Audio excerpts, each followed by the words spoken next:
నమస్కారములు.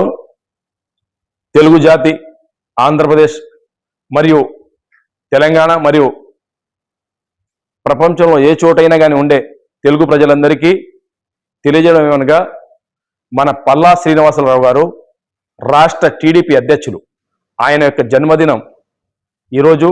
ఆ జన్మదిన శుభాకాంక్షలు తెలుపుతూ ఆయనకు ఆయురారోగ్యాలతో మరిన్ని మంచి పదవులు సాధించాలని అధిరోహించాలని కోరుకుంటూ ఆయనకు జన్మదిన శుభాకాంక్షలు తెలుపుతున్నాము. అలాగే ఆయన పిలుపు మేరకు ఈ నెల 18, 19, 20వ తేదీ నియోజకవర్గాల్లో మినీ మహానాడు జరిపించాలి.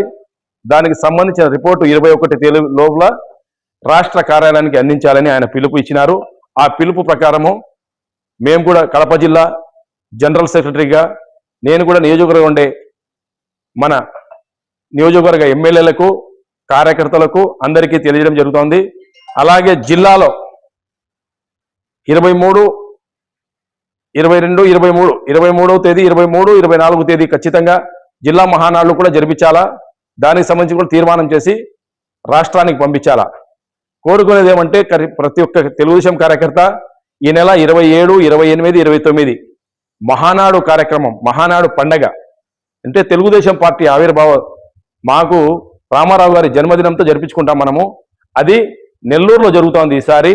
అందరూ ఎక్కడున్న టీడీపీ కార్యకర్తలు, కుటుంబ సభ్యులు, తెలుగు ప్రజలు అందరూ ఖచ్చితంగా పాల్గొని ఆ యొక్క కార్యక్రమాన్ని మన ఈ యొక్క రాష్ట్ర అధ్యక్షులు ఇచ్చిన పిలుపు మేరకు దాన్ని అందరం మనము విజయవంతం చేయాలని కోరుకుంటున్నాము. జై తెలుగుదేశం, జై హింద్. వక్ఫ్ బోర్డు చైర్మన్ అబ్దుల్ అజీజ్ అన్న గారికి కూడా జన్మదిన శుభాకాంక్షలు తెలుపుతున్నాము.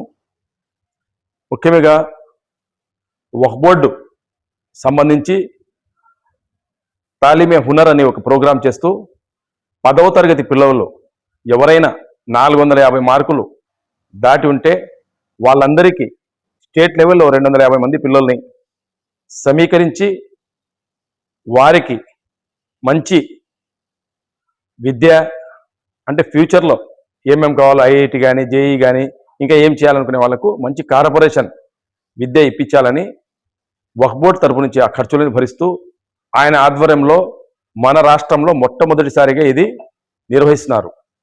అలాంటి ఈ కార్యక్రమంలో మన ఆంధ్రప్రదేశ్లో ఉండే ముస్లింలు ఖచ్చితంగా పాల్గొని ఆ యొక్క లాభాలను పొందాలని కోరుకుంటున్నాము.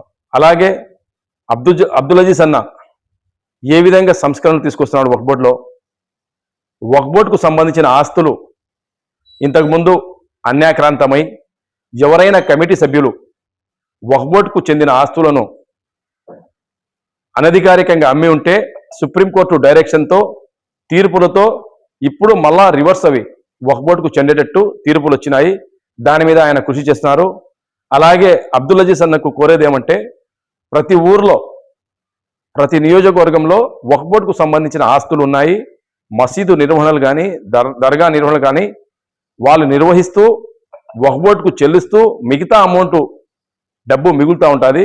దాంతో ప్రతి ఒక్క నియోజకవర్గంలో కూడా విద్య మీద, కొంచెం ఉపాధి మీద అంటే స్కిల్ డెవలప్మెంట్ అంటే ఏదైనా కానీ వృత్తి నైపుణ్యంకు సంబంధించి ముస్లిం యువకులకు ఖచ్చితంగా వారు ఆ ఊర్లో నిర్వహించేటట్టు నెక్స్ట్ జరిగే ప్రోగ్రాంలో అయినా కానీ దీని మీద దృష్టి సారించాలని కోరుకుంటున్నాము. మరొకసారి అబ్దుల్ అజీజ్ అన్నకు ఆయనకు జన్మదిన శుభాకాంక్షలు తెలుపుతూ ఆయన ఆయురారోగ్యాలతో అష్ట ఐశ్వర్యాలతో వృద్ధి చెందాలని, అలాగే జీవితాంతం సుఖ సంతోషాలతో ఉండాలని, అలాగే ప్రజలకు మేలు గొలిపే ఏదైనా కానీ కార్యక్రమాలు నిర్వహించాలని కోరుకుంటూ సెలవు తీసుకున్నాను. జై హింద్, జై తెలుగుదేశం.